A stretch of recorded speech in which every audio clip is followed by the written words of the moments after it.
बिस्मिल्लाहिर्रहमानिर्रहीम। अस्सलाम वालेकुम students and viewers. Sir Zafar YouTube के यूट्यूब चैनल से टॉपिक है हमारा रियाज़ियाती मुआशियात में। आज एक मुसावात के ज़रिए एसी, एमसी और बहुत सारी चीज़ों को फाइंड आउट करना।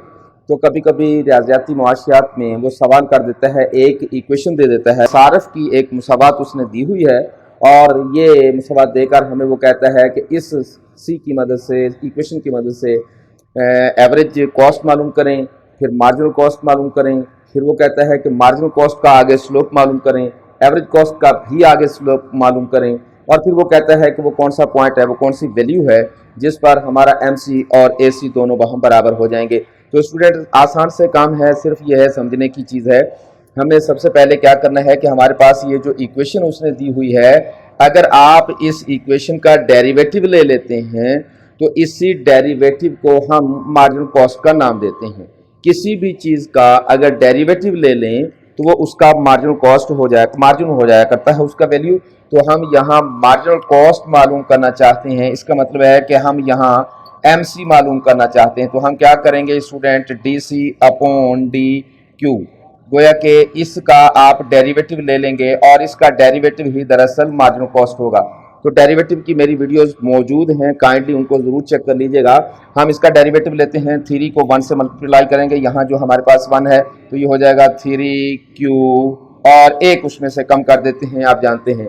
तो Q का जो क्यूब है, Q की क्यूब का जो डेरिवेटिव होगा ये 3Q स्क्वायर बन जाएगा, माइनस आप इसका डेरिवेटिव लेंगे, 1200 को 2 से ज़रब करेंगे 24 आ जाएगा, और Q हमारे पास 2 है, 1 रह जाएगा, प्लस है हमारे पास 60 को दरअसल हमने यहाँ 1 जो है उससे मल्टीप्लाई किया है, 60 आ गया, और यहाँ 1 जो होता है Q की जो एक्सपोनेंट है उसमें से 1 को माइनस कर देते हैं, 1 को 1 से माइनस किया तो 0 बच जाता है। जब किसी चीज़ को 0 बचा दें तो वो वेरिएबल जो है वो 1 के बराबर रह जाता है।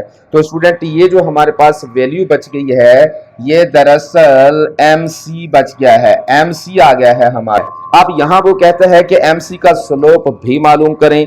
तो जब आप MC का स्लोप मालूम करना चाहते हैं, हम कहते हैं स्लोप या झुकाव, स्लोप ऑफ MC दरअसल होता है डेरिवेटिव ऑफ MC के बराबर। डेरिवेटिव ले लें आप MC का तो वो दरअसल आपका डेरिवेटिव जो है MC का वही उसका स्लोप होता है। अब हम इसका डेरिवेटिव ले लेते हैं। तो पहले तो हमें ये करना पड़ेगा कि MC क्या है, MC की वैल्यू नीचे लेके आएंगे, ये है MC हमारे पास, ये MC है हमारे पास 3Q square minus 24Q plus 60, तो ये MC है। अब अगर आप इसका डेरिवेटिव ले लेते हैं, डेरिवेटिव ऑफ MC DQ, अच्छा स्टूडेंट यहाँ ख्याल रखिएगा कि ये इसका डेरिवेटिव सेकंड डेरिवेटिव भी होता है। अगर आप देखें तो ये इसी का दोबारा डेरिवेटिव ले रहे हैं तो हम इसको यूं भी लिख सकते हैं, सेकंड डेरिवेटिव है ये इसी का। तो इसका डेरिवेटिव ले लें स्टूडेंट, 3 को 2 से मल्टीप्लाई करेंगे तो ये हो जाएगा 6Q, 2 है 1 रह जाएगा, माइनस 24, इसका डेरिवेटिव आप जानते हैं 0 है।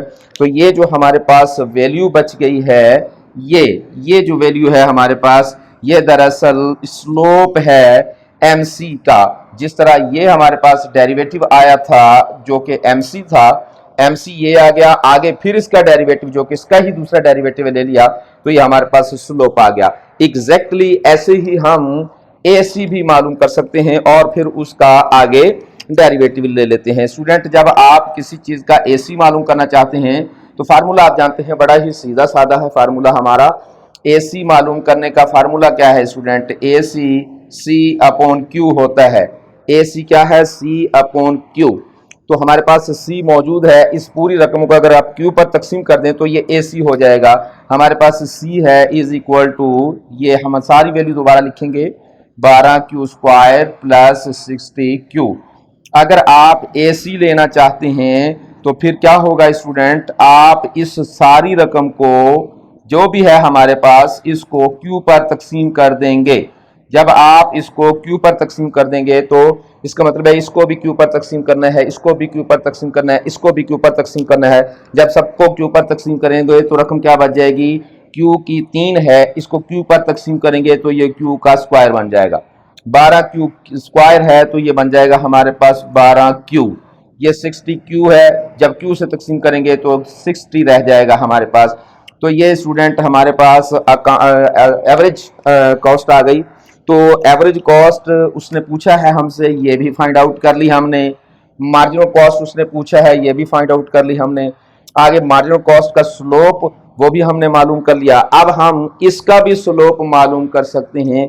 इसका स्लोप मालूम करने के लिए दरअसल इसी का डेरिवेटिव ले लेना है। ए सी का डेरिवेटिव ही, ए सी का जो डेरिवेटिव है वो ही दरअसल आपका इसका स्लोप होता है। आइए हम जो जिसको आप झुकाव भी कहते हैं, ये लिखेंगे आप ए सी हमारे पास कितना है ये देखते हैं हम। ए सी है हमारे पास, ये सारी की सारी रकम लिखेंगे हम, Q square minus 12Q plus 60। अब आप इसका डेरिवेटिव ले लेंगे तो ये इसका स्लोप बन जाएगा। हम क्या लिखेंगे, derivative of A C by D Q है हमारे पास। इसका डेरिवेटिव ले लें स्टूडेंट्स हम, तो इसका डेरिवेटिव आएगा 2 1 2 2Q बन जाएगा। ये बन जाएगा हमारे पास 12। तो ये स्टूडेंट इसका झुकाव भी आ गया। अब उसने हमें पूछा था क्या, AC पूछा था, हमने AC फाइंड आउट कर दिया, ये रहा AC हमारा, ये AC है। फिर उसने हमसे पूछा था MC, हमने इसका MC मालूम कर दिया, ये रहा हमारे पास MC। फिर उसने हमसे पूछा था slope of MC, slope of AC, तो ये MC का आप डेरिवेटिव ले लेते हैं तो स्लोप ऑफ MC आ गया, ये रहा। और जब आप AC का स्लोप मालूम करते हैं तो AC का डेरिवेटिव ले लेंगे तो ये उसका स्लोप आ जाएगा। स्टूडेंट तीसरी बात उसने जो हमसे पूछी है वो पूछी है कि कौन सा पॉइंट ऐसा है जिसमें MC और AC बाहम बराबर हो जाएंगे।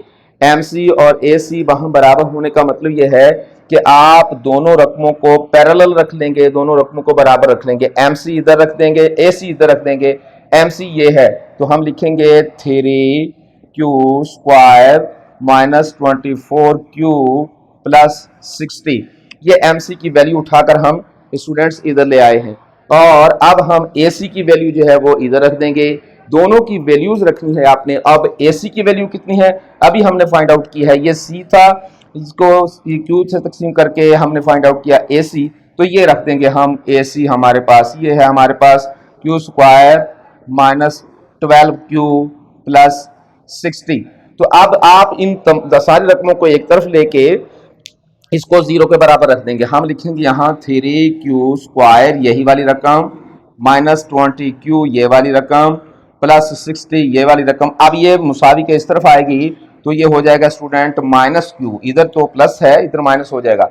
इसी तरीके से 12 इधर माइनस है, जब ये उधर जाएगा तो प्लस हो जाएगा। 60 इधर प्लस है उधर जाएगा तो माइनस हो जाएगा, बराबर हो जाएगा 0। अब इसको स्टूडेंट्स हल कर दें आप, Q में Q हल हो जाएगा, Q स्क्वायर में Q स्क्वायर हल हो जाएगा और खाली डिजिट में हल हो जाएगा। ये हमारे पास Q की दो, ये हमारे पास Q है, ये भी हमारे पास Q है, दोनों की पावर जो है एक ही जैसी है। 3Q स्क्वायर में से एक Q स्क्वायर निकल जाएगा तो ये बच जाएगा हमारे पास 2Q स्क्वायर, 3 में से एक जाएगा। आप जानते हैं स्टूडेंट्स कि हम हमेशा कोएफिशिएंट जो है वो माइनस करते हैं। ये माइनस 24 है, ये 12 प्लस है हमारे पास, ये माइनस है ये प्लस है, वो भी Q के साथ है वो भी Q के साथ है। तो 12 में से 24 में से 12 निकल जाएंगे तो ये हमारे पास बन जाएगा 12Q, माइनस 24 प्लस 12 में से माइनस 12Q बच जाएगा। 60 प्लस क्या है 60 माइनस क्या है, ये आपस में खत्म हो जाएगा स्टूडेंट, ये बच जाएगी हमारे पास रकम। अब स्टूडेंट आप इसको हल कर लेंगे, इसमें और इसमें कॉमन ले लेंगे हम, 2Q कॉमन आएगा, 2Q कॉमन ले लेंगे जब हम, तो 2Q स्क्वायर को तकसीम कर देंगे 2Q से तो हमारे पास रकम बच जाएगी ओनली Q। 12Q को जब आप 2Q पर तकसीम करेंगे तो हमारे पास बच जाएगा 6 इक्वल टू 0। तो अब ये जो 0 के बराबर हमारे पास दो वैल्यूज आ गई, एक ये, इन दोनों को अलग अलग 0 के बराबर रख देंगे। पहले हम इसको बराबर रख देते हैं 0 के, 2Q बराबर है 0 के, और इधर हम रख लेते हैं इसको Q माइनस 6 बराबर 0।